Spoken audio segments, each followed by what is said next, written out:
東大の図書館、春の光を浴びながら分厚い物理書をめぐる学生。黒板には数式がびっしり、なぜか笑ってるんです。天才たちは方程式の解く音すら音楽みたいに楽しんでる人がいるんですよ。東大の天才たちは一般人とどう違うのか、東京大学に留学し、4年間東大の天才たちを間近で見てきました。そこで分かった7つの特徴がありました。この動画を見終わる頃、あなたも天才の形式の真ん中に立っているはずです。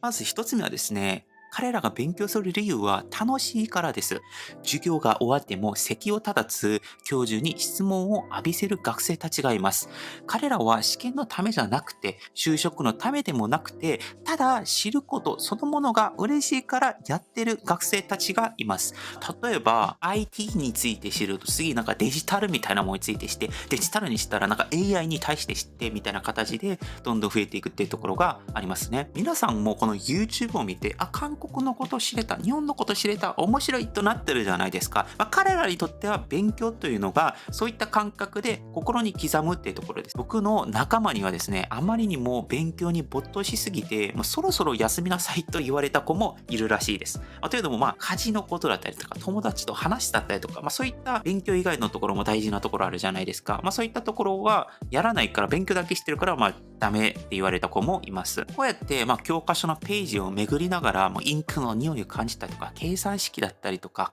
問題を解く、こういった小さな快感っていうのは、スポーツで言うと、ゴールを決めた時のような、感覚としてはそれに近いです。で、二つ目の話はですね、東大の天才たちは何か一つ特殊なものがあるというふうに感じました。東大の廊下を歩いていると、まるで高級車のショールームのような光景に出くわすことがあります。ベンツ、フェラーリ、ポルシェ、そういった形で、もうすべての方向に対して、僕は燃費もいい、速い、乗りやすい、楽しいみたいな感じではなくて、僕は速いですとか、僕は燃費がいいですとか、そういった形で一つずつ一つ圧倒的な武器を持ってるんですよね。これ極端的な例で見ると、ある人はページを一度見ただけで丸ごと暗記してしまう暗記力だったりとか、別の人は問題文を読み終わる前に答えの道筋が頭の内に浮かぶ回転の速さだったりとか、あるいは複雑の課題の中でも一瞬で最短ルートはこれだと見抜く感覚があるんですよ。もちろん全領域で頭も速い、暗記力もすごい、顔もイケメン、性格も良いみたいな人もいないにはないと思うんですけれども、どちらかというと一つの特殊なものがあって、それをベースに戦っている人たちが多いというふうに感じました。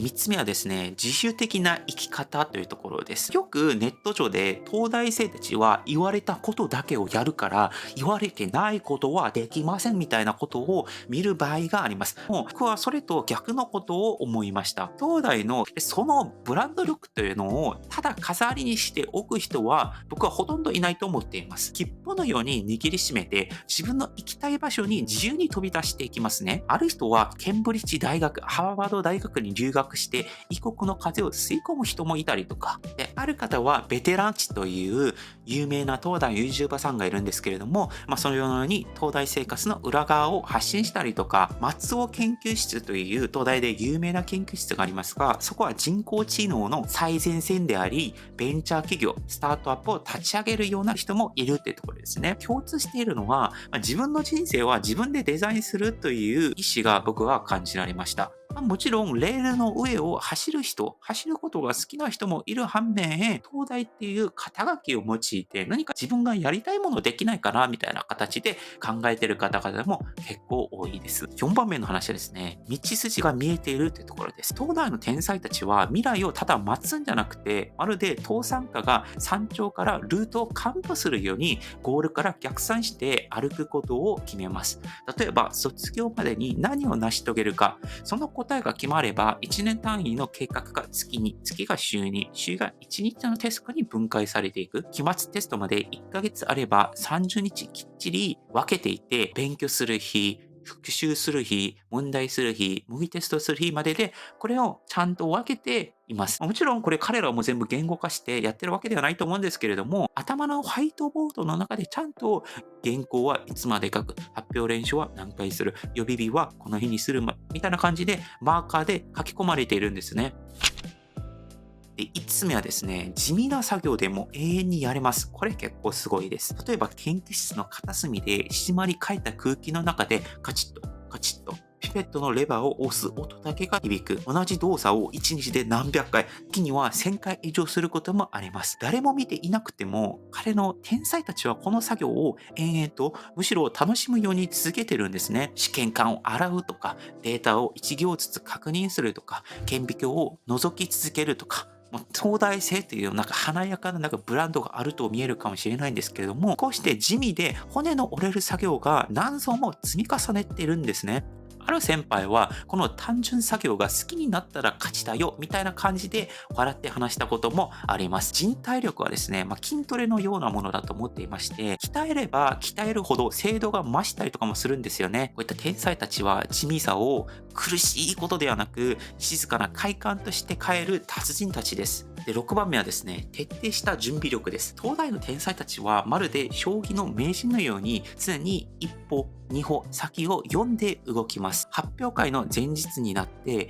スライドを完成させるのではなくて資料を仕上げて、そこから最低でも1、2回ぐらいは練習を重ねてからその現場に入るってところが主類だと思うんですよね。声量だったりとか、ストップウォッチだったりとか、質もどんなものが来るんだろうみたいなことまでちゃんと準備している研究者は多いと思います。私たちの研究室の場合ですね、このミスとかトラブルが起きても軌道がずれないように予備の資料とか差し替えデータとか USB とかクラウドとかで二重保存して、プレゼン当日に学会でメインの発表者のパソコンがおかしくなっても、サブの研究室の人がその場に行って自分のパソコンを渡すみたいな形まで準備しているっていうのが私たちの研究室ですね。天才たちが本番で輝くために舞台裏で何倍も時間を仕込みに費やしているということを感じました。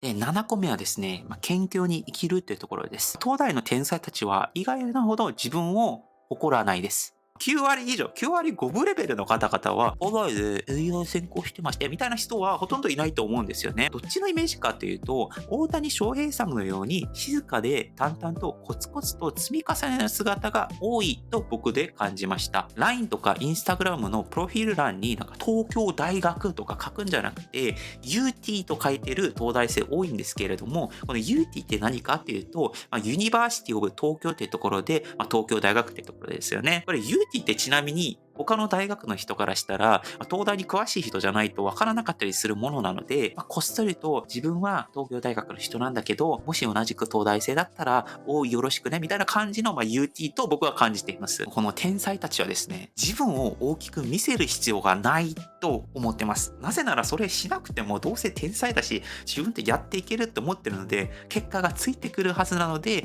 天才たちは、俺東大の生ですが、みたいな形よりかは結果として見せるっていうことが多いと思いました。多くの人々が抱く東大生というイメージは背中をビシッと伸ばして難しい言葉カタカナ語を並べどこか近寄りがたい存在、そんな姿かもしれません。もちろんそのような方も一部いらっしゃると思うんですね。でも僕が実際に見てきた天才たちはまるで逆でした。目を輝かせて知識を追いかけ失敗すら面白がる地味な作業でも喜びを見つけたりとか、どんなに実績があっても腰が低い東大というブランドを自分を飾るためではなく未来を切り開くために使う。そして何より自分の才能を誇るのではなくて仲間と共有してさらに大きくしようとする。彼らも皆さんと同じように日本が素敵な国になるように貢献していると僕は思っています。そしてそんな姿を間近で見ていると天才という言葉は特別な人だけのものじゃないと気づきます。楽しむ力だったりとか謙虚さ、